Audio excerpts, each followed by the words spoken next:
So hey everyone, welcome back to another quick and very interesting tutorial where in this quick tutorial I'm going to show you how you can fix the issue of your timeline become completely gray or it has been deleted but the timeline window is here but there's no timeline. Now in order to get your timeline back, all you need to do is to just simply go to your media pool, and here you'll find something like this that shows something like this icon that has multiple boxes, big boxes above and little boxes in the bottom.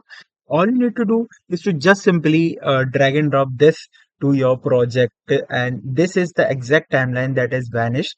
Now once you drag and drop it, you'll notice that your timeline is back on track. Or what you can do is just simply double click on it and you'll see that the timeline will appear again on the screen. Alright, so that's it for this tutorial. I hope this video will be helpful for you. Make sure to hit the like button and subscribe button for more such helpful and interesting tutorials. See you in the next one. Take care.